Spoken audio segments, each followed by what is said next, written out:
What is your darkest secret you're dying to tell? Story 1. My father was diagnosed with stage 4 cancer back in February of 2014.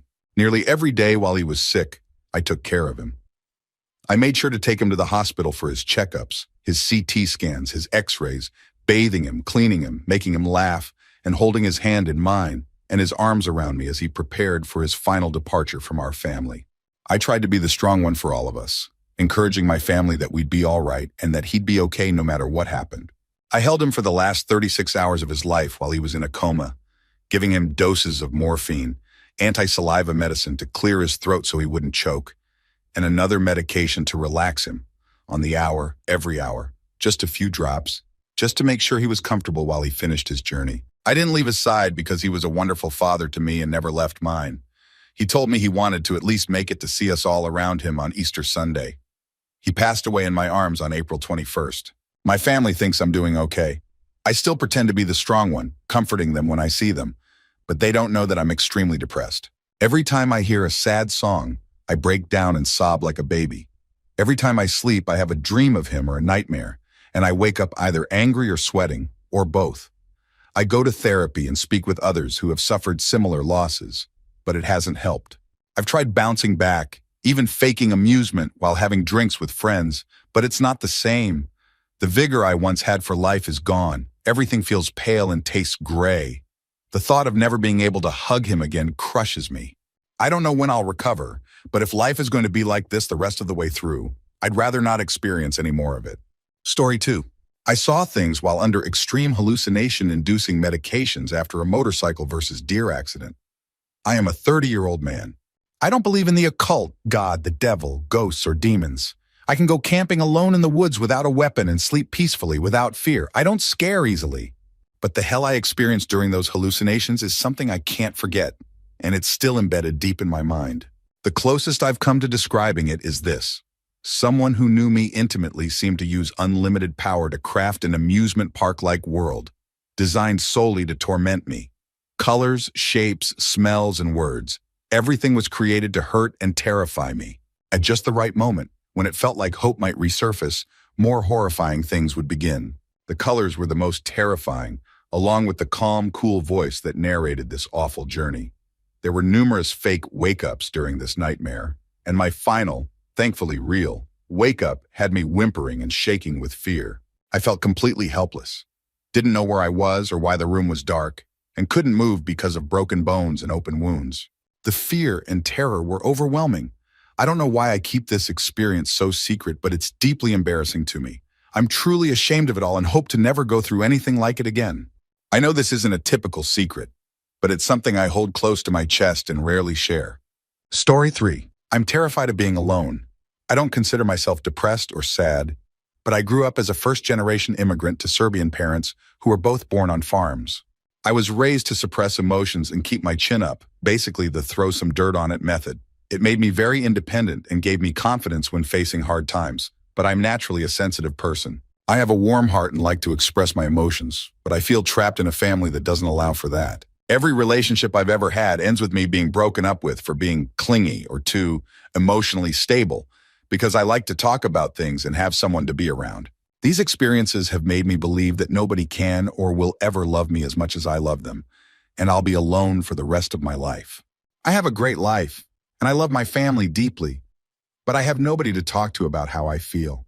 I've tried therapy, but they just encourage me to talk about my feelings with my family. All I'm told is to man up and keep pushing forward with life. I'm sick of it. I don't want to be alone with my emotions. I want someone to love, someone to share my thoughts and feelings with, and someone who will listen to mine as I listen to theirs. I'm sorry if this sounds incredibly whiny, but I just needed to get it off my chest. Story 4. For 2 long, awful years, I was horribly addicted to a certain synthetic substance that almost ruined my life on multiple occasions. I started smoking weed early on, but eventually got a good job that didn't allow it anymore. A friend suggested the synthetic alternative, and at first it seemed great. You could walk right into a head shop and buy it. But I kept using more and more, finding any excuse to get high. My marriage began to deteriorate. I hid my addiction from my wife, my parents, everyone. No matter how much I used, it was never enough. I started coughing constantly, 24/7. Months turned into years, and if I didn't use, I'd experience intense nausea, sweating, and horrible shakes. My marriage nearly fell apart, my job performance plummeted, and I was arrested for reckless driving, not once, but twice, while having the substance in the car. The second time, I flipped my vehicle into a ditch and could have died. Then I found out my wife was pregnant. That news changed everything. I quit immediately. The withdrawal was brutal, over a week of hellish physical and emotional symptoms. I didn't eat for 6 days. I physically couldn't. But I got support through groups and toughed it out. Now I've been clean for 16 months. I have the most amazing, intelligent, and beautiful 6-month-old son in the world. He's my rock, even though he doesn't know it. That little boy saved my life, my career, my marriage, and my sanity. Story 5. I found someone who was trying to sell her virginity. I sent her an email with just one sentence. Please don't do this. She replied, asking why not, so I made up a story about how my ex did the same thing, and it really messed her up. She then opened up about why she was doing it. Her mom had lost her job, and she was desperate to avoid getting kicked out of school for not paying tuition. So I paid her tuition fees for her. Last week she graduated and is now doing an internship somewhere. She insists on paying me back. At first I refused, but I eventually caved when it became clear she wasn't going to stop calling until I gave her a way to repay me. Recently, I noticed a deposit of around $50 in my savings account, the first installment of her repayment. Story 6. I tried to kill my ex-girlfriend 3-4 years ago. We had broken up messily, and I found out she had been seeing another guy from our group of friends. I tried to talk to her about it. Classic move, wanting to hash things out with the one person who could offer no resolution. But she just dismissed me, saying, "We're not going out, so you don't have a right to be angry." Whether she was right or wrong didn't matter. I should have walked away, but I didn't. I kept trying to talk to her, half wanting to fix things and half wanting her to understand why I was upset. It escalated to the point where she started ignoring me completely, and I took great offense to that. One night, I waited outside her house with a knife, intending to kill her or the new guy, or both. I knew there was no way I'd get away with it. I was weighing life in prison against what I thought at the time was doing the right thing. I waited for hours before giving up. It turns out she was out of town that night. It's been a long time and I've moved far away, but I still can't get over it. I feel like I lost myself in that moment. I still get flashes of rage where I want nothing more than to see them dead. I wish I could turn it off. My advice to anyone being stalked or harassed: do not engage or escalate in any way. Never reply to a message or think you can talk someone out of their mindset. Even the smallest contact can spiral out of control. Story 7. I'm gay and still deeply in the closet. The main reason I haven't come out is that I don't want to deal with the awkwardness of that conversation with my parents. I think my mom would be okay with it, but my dad would probably be disappointed. I haven't told my friends either because I don't want my parents to find out through their parents. A lot of my friends live nearby, and their moms often have dinner or lunch with mine for birthdays and other occasions. I'm afraid one of them would mention it, leaving my mom confused and me forced into a conversation I'm not ready to have. I'd probably start crying from discomfort, fear, and shame. On top of all that, there's the pressure of getting into college, dealing with standardized tests, trying to get in shape, and pulling my life together. Sometimes I just want to scream. I want to be honest with the people I care about, but I'm scared, not of rejection, but of how things might change. I don't want people to treat me differently once they know. I don't want being gay to define me. To quote Cosima from Orphan Black, my sexuality is probably the least interesting thing about me. I'm afraid my friends will start acting weird around me, or especially the guys, avoid me. I'm still the same person, but I fear I'd no longer just be me. Instead, I'd be gay me, and that fundamental identity shift terrifies me. It feels like coming out would reset all my friendships, forcing me to rebuild them from scratch. I just want to live authentically, but I'm scared of the consequences of doing so. Story 8. My wife is an heiress.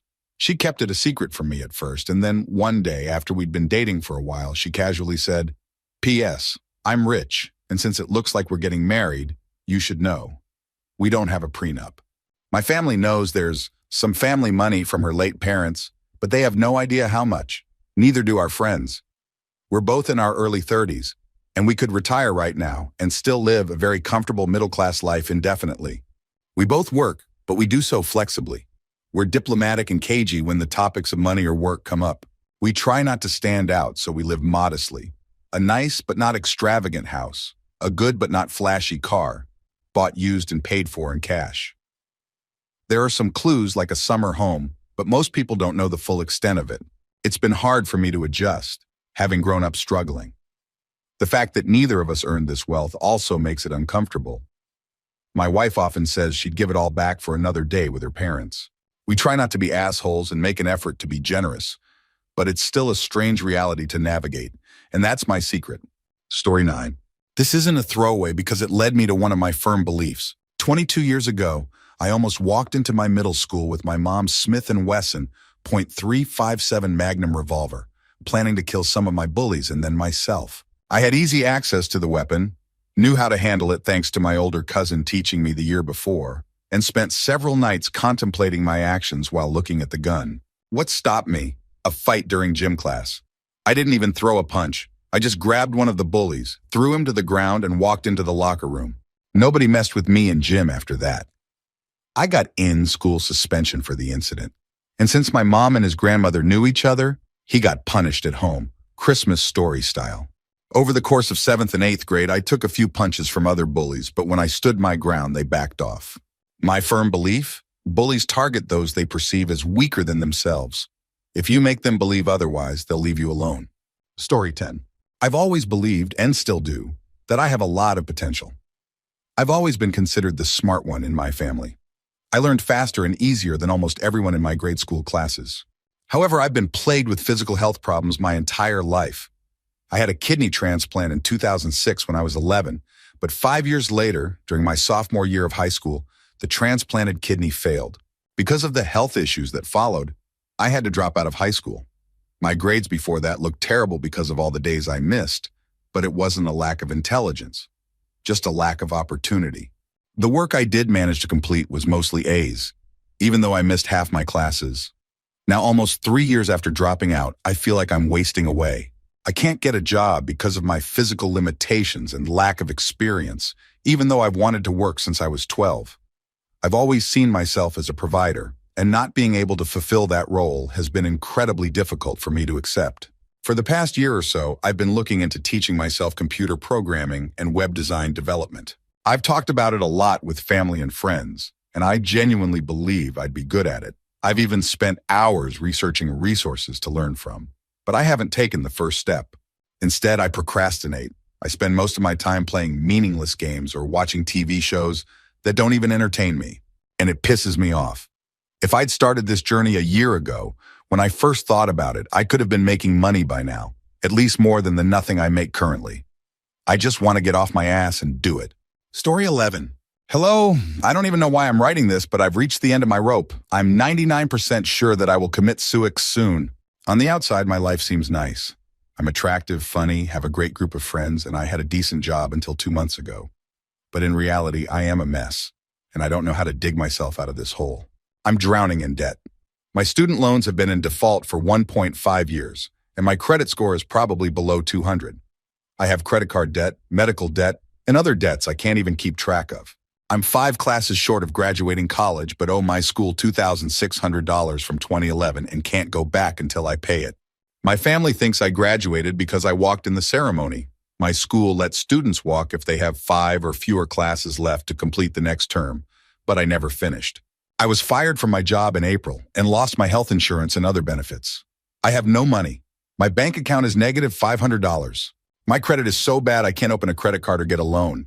My car is falling apart and I have just 1/4 tank of gas left. My rent is due on July 1st and I have no idea how I'm going to pay it. My parents and friends still think I'm employed because I can't bring myself to tell them I was let go. Since I was fired, I don't qualify for unemployment. I've battled depression for years and been to treatment centers. But a few years ago, I started faking happiness. None of my friends have ever been to my apartment because it's empty except for a mattress on the floor, a TV my parents gave me, and some clothes. I don't have other furniture. I've developed a terrible addiction to Burger King because it's cheap and close by. I also have a pending DUI case. I can't afford to pay my lawyer, so I'm pretty sure he's going to drop me. My court date is coming up, and I don't know what to do. My struggles with alcohol and depression have really caught up with me. I was raised in a good household, but my life is a mess at 26. I can't bring myself to tell my family what's going on because of the shame I feel. To get by these past few months, I've resorted to prostituting myself. I have a few regulars who help me out sometimes. I also have a long-distance sugar daddy who I pretend to love because he sends me money when he can. But he's married, and his wife monitors their accounts, so he can't help as much as I need. He found out I was escorting and made me promise to stop, but if he can't fully support me, how can I? I've done so many degrading things that I feel like a worthless, broken person. I'm scared to take an HIV test because I've slipped up and had unprotected SA a few times. I recently had an abortion because my sugar daddy told me he was sterile, but he wasn't. My life is a mess, a steaming hot pile of disaster. If I won the lottery tomorrow, it might solve my money problems, which are a huge root of my issues. But honestly, I feel like I was put on this earth to suffer. I have to take a trip out of town for the 4th of July with my mom. But when I return, I plan to kill myself with sleeping pills or CO2 poisoning. I know I'm worthless and don't deserve to be here. Story 12. This isn't exactly a secret, but I never really show how much this one incident affects me. My dad passed away in February. I wasn't as close to him as I should have been. But ultimately, I know it wasn't my fault. He wasn't a great parent. Still, he was my dad, and his life was on an upward climb from how it used to be. One day, I got a text from him saying he was sick and heading to the hospital. I told him I hoped he'd get better and to let me know what the doctors said. Flash forward to midnight. I got a frantic call from his girlfriend saying he couldn't breathe. They had to sedate him, and she didn't know what to do. I told her we'd go see him. So there we were in the ICU, watching the doctors try to help my dad. His girlfriend stepped out for a moment, and that's when they came in to briefly wake him so he could cough up the fluid in his lungs. A nurse said, "Gary, your daughter's here." Immediately his eyes lit up and he looked around for me. We made eye contact and he tried his hardest to wave, even with all the equipment attached to him. All I said was, "It's okay, Dad. Just go back to sleep now." How could I have known that was the last time I'd ever talked to him? Why didn't I tell him I loved him? Why? It haunts me to this day. I was the last person to speak to him, and I never got to say those words. What makes it worse is that I can't even remember the last time I told him that. Story 13. I think my depression is getting worse, and there's barely anything I can do to help it. 2 years ago, I suffered an injury that impacted everything: my ability to work, care for my child, and just live independently. I had to rely on others for everything after being relatively self-sufficient. I dealt with chronic pain in my hand for 2 years before finally finding a doctor who could fix it, which was great, but it feels like it came too late to help me truly get back on track. I'm also unsure about marrying my fiancé. I love him, but the relationship has issues that are becoming harder to ignore. He seems to grow more selfish and childish every day. He also has depression and expects me to ask him specifically how he's doing mentally each day. If I forget, he gets upset. He refuses to go to a psychiatrist, even though he knows medication helped him in the past. Recently, he found a job he's overqualified for, thanks to his dad pulling strings so he didn't even have to apply. This stings because I spent a lot of time helping him with his resume, prepping for interviews, and finding jobs that I'm also well qualified for, but can't take due to my medical condition. Most of these jobs he wouldn't even apply for, despite my efforts. It hurt a lot, and I've grown resentful. My family isn't much better. They treat me like a moocher, even though I spend my days cleaning up after 3 people who refuse to lift a finger. The few things I buy for myself, like clothes or books, are criticized as wasteful, and I'm told to spend that money on my kid instead, even though I'm already doing everything I can for them. When I've asked for help, I've been refused and called a cripple, with accusations that I'm lying about my chronic pain. Meanwhile, one of my parents, who fakes a disability, is applying for a state job that's desk-based, proving they could work all along. My family earns about $135,000 a year, yet I'm constantly berated for wasting money. I have to beg for months to get anything, like a haircut or new clothes. The only expensive thing I've ever asked for was $1,000 to cover the deductible for the doctor who fixed my hand, and they refused. I had to borrow from a loan shark just to afford it. Recently, I was yelled at for electricity costs, even though I only use my laptop, tablet, and air conditioner for a few hours at night. Meanwhile, they leave TVs and AC units running 24/7s. But I'm the scapegoat for everything that goes wrong. This summer, I wanted to travel cross-country to meet friends at an annual gathering. These friends are like family to me, especially since my local friends disappeared after my injury. This group has been so supportive, but because my recovery took so long, I can't afford to go now.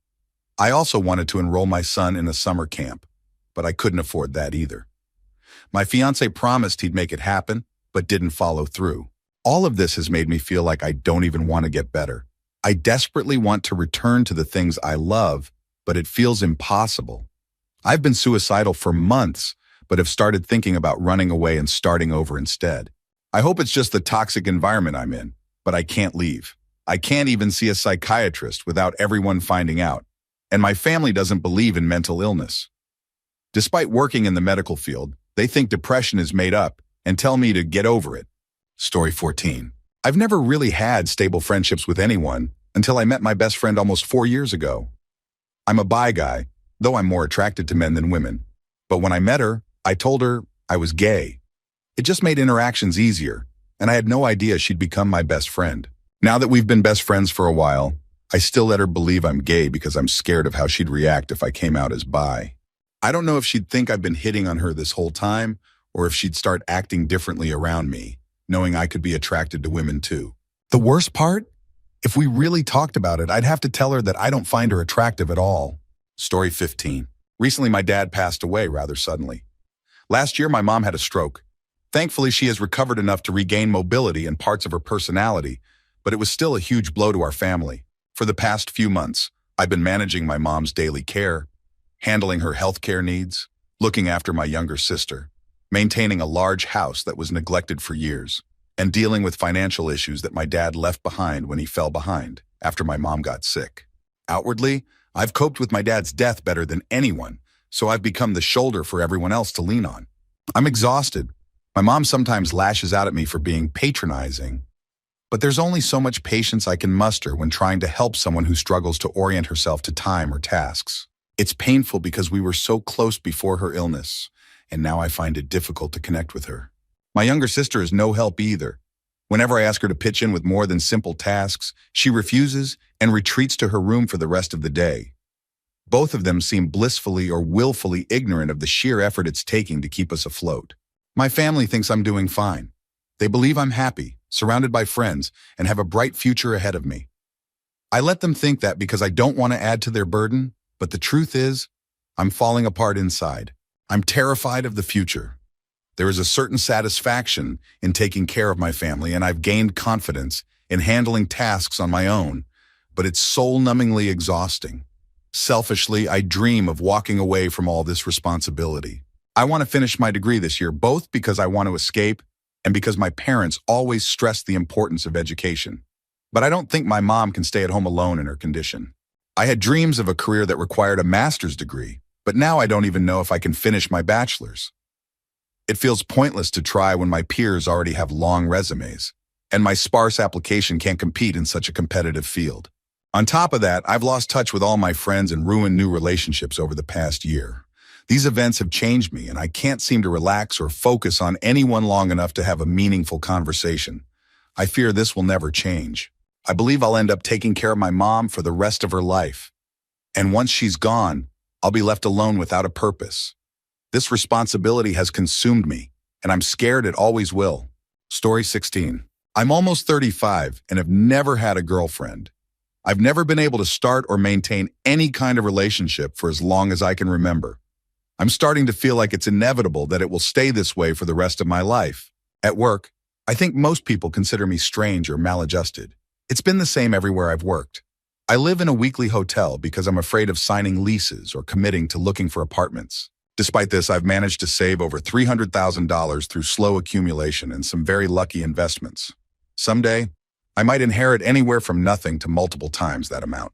I have severe ADHD, which has made anything requiring force of will or conscious effort feel impossible. Realizing this diagnosis was life-changing. My mind races constantly and has always done so. Ritalin helps, but it doesn't solve everything. There's very little that I truly enjoy. I consider most of my problems to be hopeless.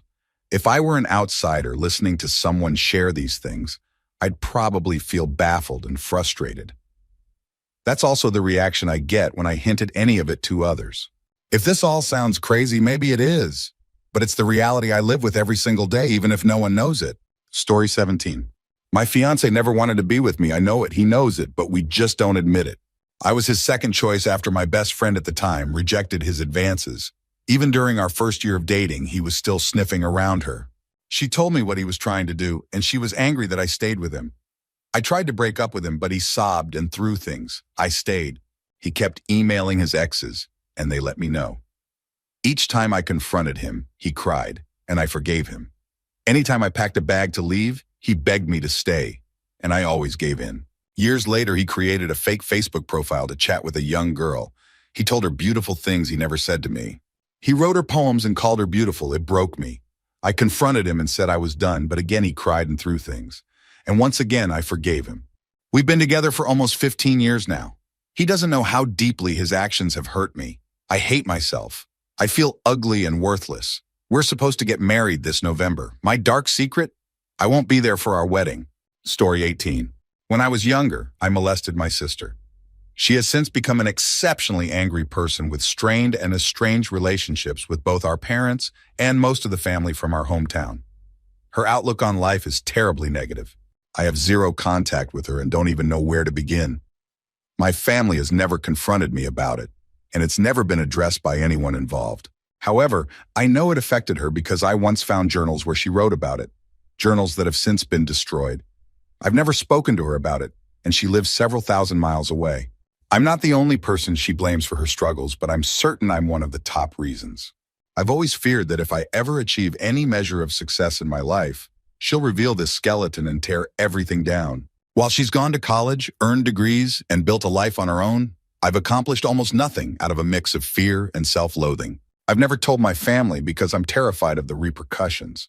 The only people who know are a close friend of mine and my significant other. For over 20 years, I've been sitting on this smoldering bombshell, living with the guilt. I assumed that if people knew this about me, they'd see me as a monster. That fear has kept me silent. Even when I saw a therapist in high school, I couldn't bring myself to share this with them. Sometimes I've thought about asking for advice online, but always shy away. It feels like this has been rotting inside me for 20 years. At this point, I don't know if there's anything to do but accept it as chronic pain and try to move on with what time I have left. Story 19. I can't remember where I first found this, but I hope sharing it here might help someone. If you're sitting there, depressed or suicidal, thinking about ending it all, just stop. Get up, leave, and walk out the door with everything you have. Go skydiving, go bungee jumping, get one of those flying squirrel suits and leap off the side of a mountain. All of those things look thrilling but terrifying, things you might normally be too scared to try. But what are you afraid of? Death? You're sitting there contemplating ending your life, so the idea of danger shouldn't hold you back anymore. Want to ride elephants in India? Do it. Want to pet a tiger in Africa? Go for it.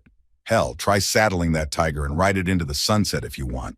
Nothing is more dangerous than where you are now. A minute ago, you had a 100% chance of dying. These things are child's play in comparison. You've lost your fear of death, and because of that, you have the freedom to live your life to its fullest. Live without fear in your heart. You wanted death, but you were given life. You don't need to be afraid anymore. You've conquered the most terrifying thing, death itself. Anything you do from here has a better chance of success than what you were about to choose. Explore the world. Travel to places you've never been. Find love in a faraway place. It's your life, and you only get one shot. Worried about money? Don't be. Apply for that big job you've always wanted. What's the worst that could happen? You get rejected? So what? You stared death in the face and told it to F off. Save up, leave this place, and live the life you've been too scared to pursue. Nothing can stop you now. Story 20. This isn't depressing, but it's definitely not something I'd tell just anyone. Just read it because, well, we're all a little depraved here. 6 years ago, I was in a play and ended up hooking up with one of the actresses behind the scenes.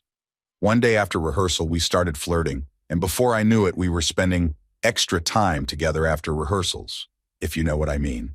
She had keys to the rehearsal space since we both lived with our parents. We had hours to kill before rehearsals and a private space to ourselves. You can imagine what happened next. We made quite a mess. I was practically shooting like a bottle of Elmer's glue on auto fire. There was a bed being used as stage furniture for the show, and we definitely marked our territory there. I still wonder if anyone ever found the massive stain on the black comforter I hid under one of the pillows. Luckily for us, none of the actors in the play ever had to move the pillows during the show, so we were never caught. I just hope someone eventually washed those sheets. Story 21. In summary, my life feels like it's spiraling out of control, and I don't know where to start fixing it. I have a friend in another country who constantly teeters on the edge of suish and relies solely on me for help. He refuses to get professional help or address the root causes of his issues. If I'm gone for even a day, he gets worse. He's so possessive that he gets upset when I talk to anyone else. Yet I can't cut him off because I know it might push him over the edge. He's the closest thing to a brother I've ever had, and I feel trapped by that bond. On top of that, I have no clue what I want to do with my life. I'm heading to college soon, but lack motivation to do anything. I tell myself I'll start exercising or make changes, but I never do. I hate hypocrites, which makes this even more frustrating because I'm being one. I live in a house that's a complete mess. It's so disgusting that I can't invite friends over because it's too embarrassing. Yet my room, which I hate, is the only place where I feel comfortable, even though it feels like a prison. I'm socially awkward and completely unprepared for the real world. I've never held a job because I live in a small rural town, and my awkwardness always ruins interviews.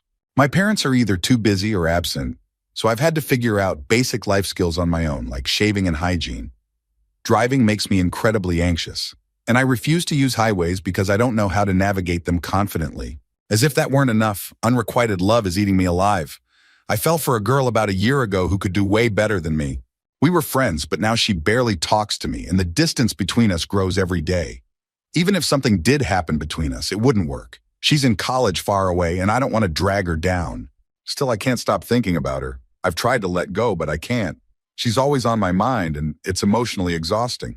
To make matters worse, I think I'm losing my mind. My overactive imagination feels out of control. I sometimes think I see figures in my house or hear my name being whispered. These hallucinations have made my insomnia worse. For the last 2 months of high school, I didn't care if I lived or died. I wasn't suicidal exactly, but I was indifferent about living. I took reckless risks, like walking into busy intersections without looking or taking too many sleep aids. Somehow I survived and even managed to graduate. Now I feel stuck. Any change I make seems like it will either make things worse for me or hurt someone else. The stress keeps piling on as my parents push me in different directions. I'm terrified of cutting off my friend and feeling responsible for his death, but I'm also scared of staying stuck and missing out on the good things life could offer. I've been living like this for years now. And while I know something has to change, I have no idea where to begin.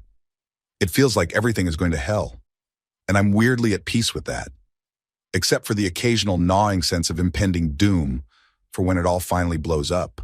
Story 22. The summer before 11th grade, my mom won a trip to another country.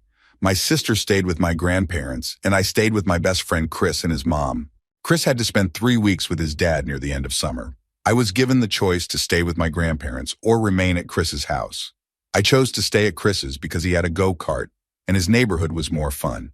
Chris's neighborhood had a shared pool, and a few days after Chris left, his mom, we'll call her June, and I spent the day there. I ended up playing with a few girls in the pool, and later at home, June teased me about my interest in them, even suggesting I should go find them to hang out. I brushed it off due to my awkwardness and said I'd just watch TV. June went to her room to read. Later that night, while flipping channels, I stumbled across an unexpectedly clear adult channel. Thinking the coast was clear, I started watching and eventually masturbated. I cleaned up, went to bed, and thought nothing of it. The next night, after riding the go-kart and hanging out with local guys, June made some offhand comments while drinking wine coolers. She joked about me staring at her butt, which I denied. The comments made me uncomfortable, but also physically aroused. She then brought up the girls from the pool again and suggested I take care of my urges myself, like the previous night. I froze. Flustered, I blurted out something about her taking care of it instead, then tried to leave. In the hallway, June cornered me and started rubbing me through my shorts. One thing led to another, and we kissed passionately. Afterwards, she apologized, but I jokingly asked if I still needed to take care of it myself. Against her better judgment, she pulled me to the couch and performed oral S on me. It was surreal. Chris's mom, who I'd always seen as a parental figure, was now doing something I never could have imagined. Things escalated further, and we had S. I panicked about pregnancy and STDs, but couldn't resist when we ended up having S again later that night. For the next 4 weeks, we slept together whenever we could, like rabbits. When my mom returned, leaving was awkward and filled with guilt. I felt like I'd betrayed Chris, but also felt incredibly lucky. Even now, I occasionally think about those weeks. Story 23. This thread might be old, but I need to get this off my chest. I was 14 when I met my first girlfriend, and she was the love of my life. We were together for 4 years before we broke up last March. We just grew apart. It tore me apart. She moved on quickly to a guy named Phil, and it killed me. A month later, I met another girl. She shares my ex's name and is 3 years older than me, 1920 seconds. But I don't love her. I don't even really like her. I can't stop thinking about my ex. She's always on my mind, and it's driving me insane. I don't think she has any feelings left for me, and I know I'll never have her back. On the outside, my life looks great. I have a job, I'm doing well in college, I've made new friends, and I can always find someone to hang out with. Everyone thinks I've moved on and that I'm happy, but I'm not. I'm sad. I'm angry at myself for letting her go and for not paying attention when I had her. The memories of our time together are the only things keeping me sane. She doesn't care about me anymore, and I hate myself for still caring about her. Story 24. I want to kill myself, but I don't have the courage to do it. The truth is, I've wanted to end my life for as long as I can remember. I've had 4 attempts between the ages of 9 and 15, but none were serious because I didn't want to hurt my family. Still, they count. I've been in therapy since I was 11, diagnosed with depression, and later with bipolar disorder. I was put on medication, and for a while I managed to recover, but the desire to die never really went away. Last summer I had a relapse. I went off my meds, which led to a spiral of bad decisions and new symptoms. Borderline personality disorder has been mentioned but never confirmed. What I know for sure is that I'm tired of fighting to feel happy or even just to feel anything. I've never known what it's like to feel joy without suppressing sadness in the background. I often fantasize about killing myself, not as a punishment, but as a reward.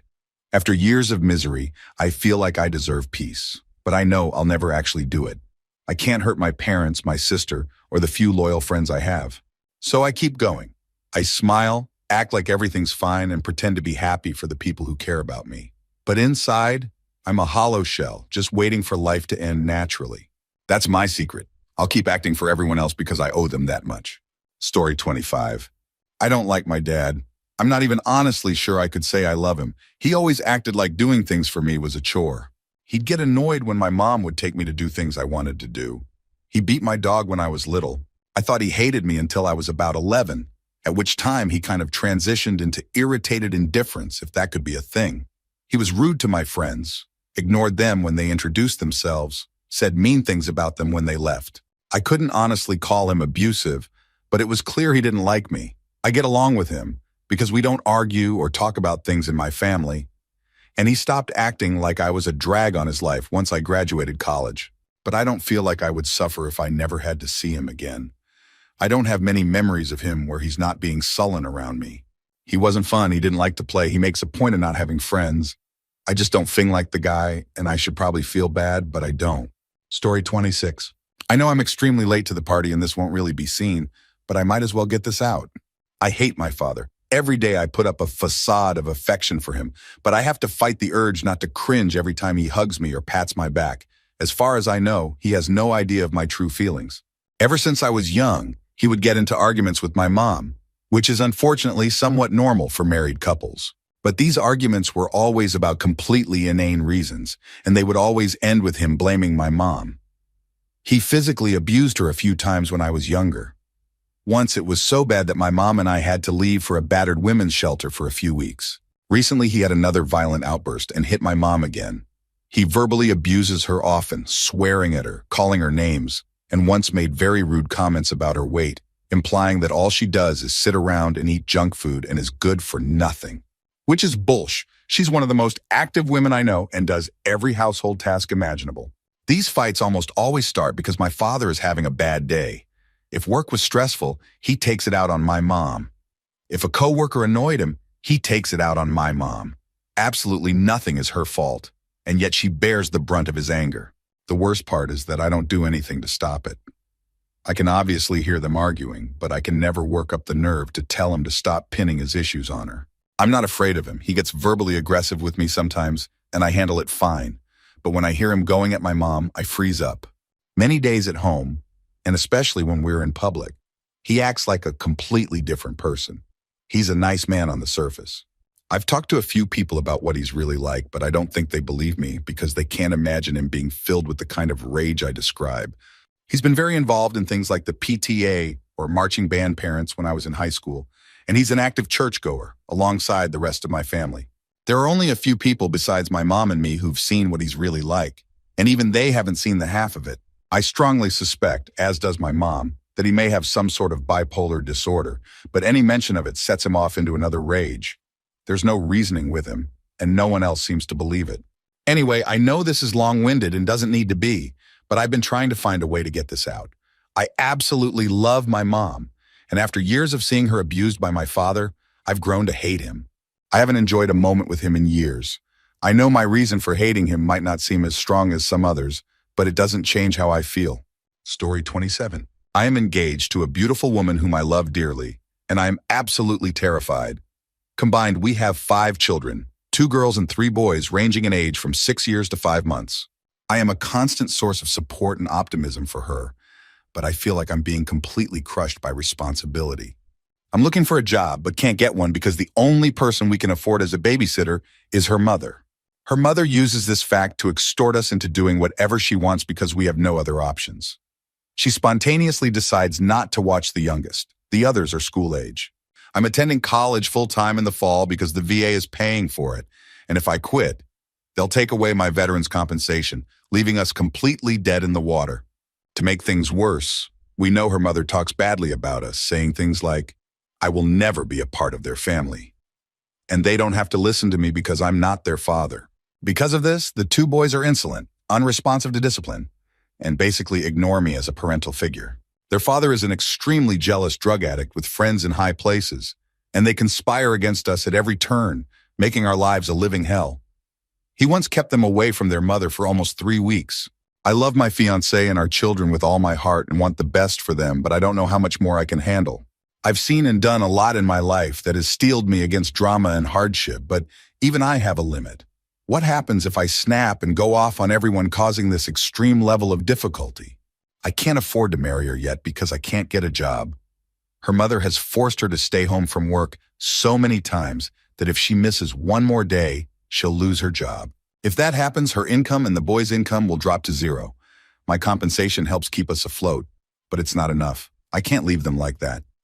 Everyone else has quit on her, but I refuse to give in. Story 28. I'm pretty sure I helped secure weapons for a murder and clean up said murder. My best friend is a prostitute. It's legal here, and she had a client she was starting to like outside of work. Things got intense too fast, and the client ended up cheating on her in a really spiteful way. She couldn't confront him or risk losing her job. One day, she had me drive her to buy a gun, but she didn't mention it again for months. Then she called me and asked me to bring trash bags to her house. When I arrived, she was in her garage. She came out to smoke a joint with me, then went back in with the bags. I've known her my whole life and practically have a key to her home, but she didn't invite me in. Instead, she asked if I had told anyone where I was going. I said no, and she gave me a vague story about what we both were doing that night and sent me home. Life seemed normal for years afterward, but eventually I got confirmation that the client had gone missing and was suspected of being murdered. When I told her about it, she just shrugged and said, "Oh." It was a pretty strange reaction for someone she had once been madly in love with. Story 29.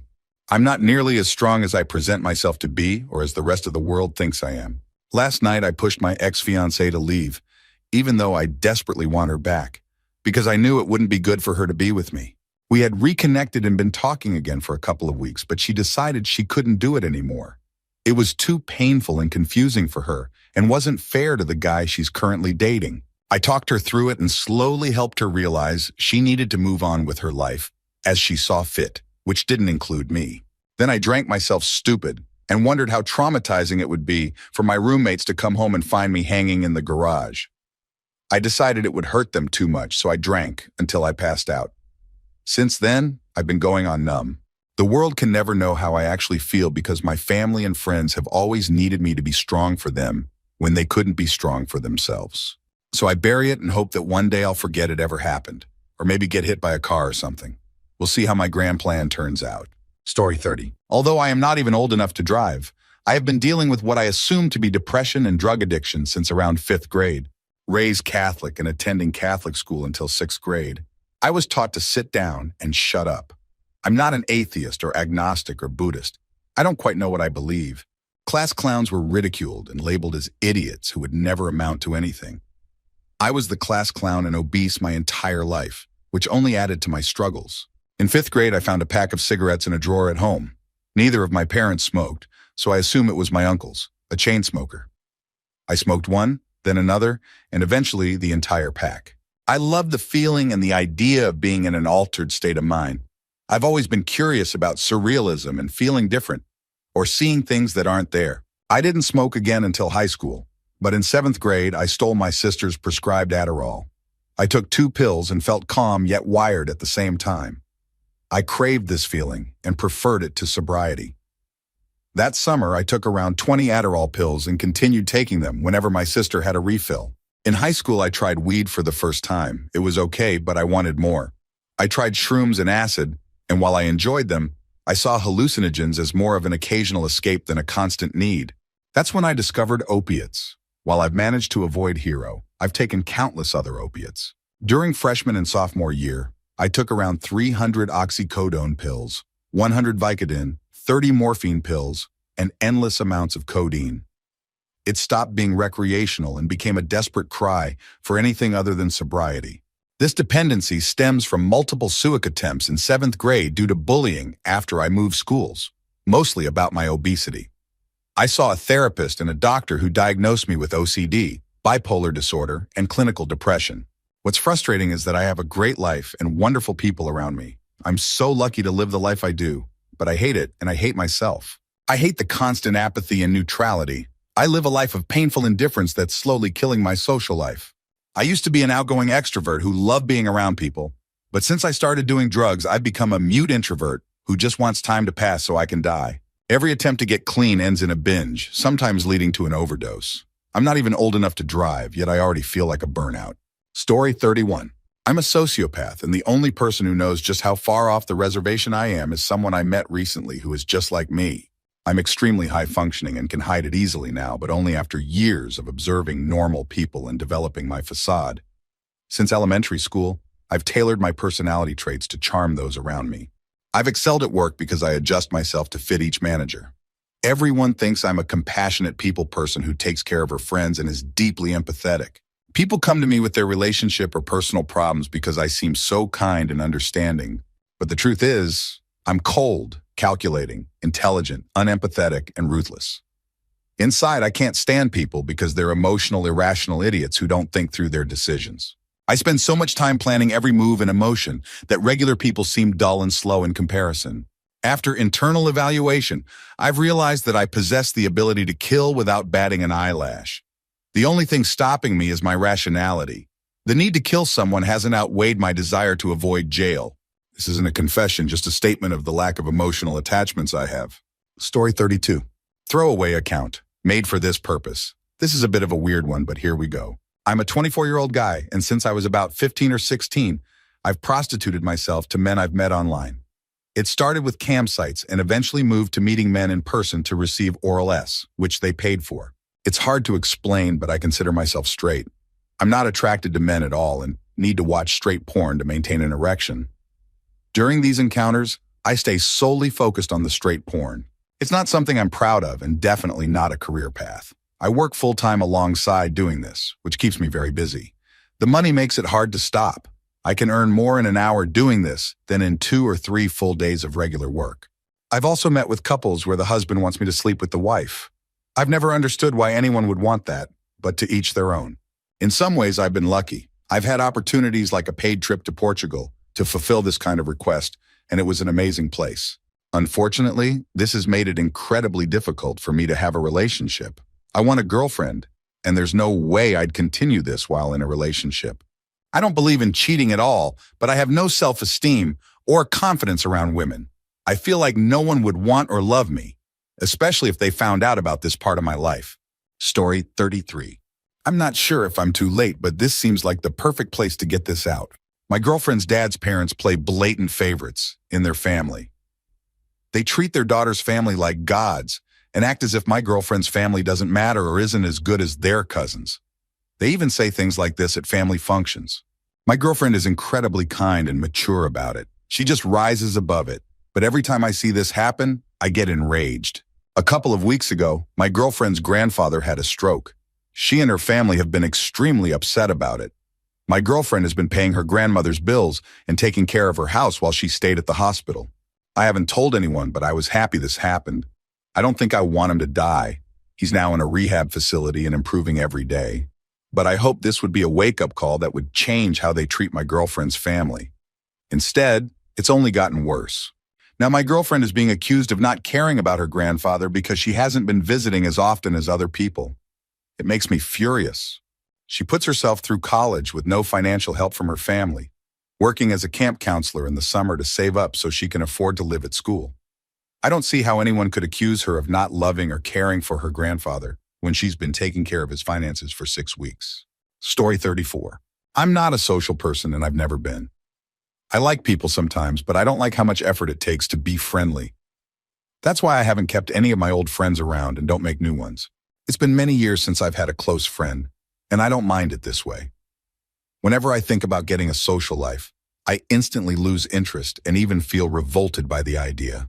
There's probably some diagnosis for me, like low self-esteem or fear of opening up to people. But I don't think I can be myself with others because the real me is obtuse, offensive, and kind of cruel.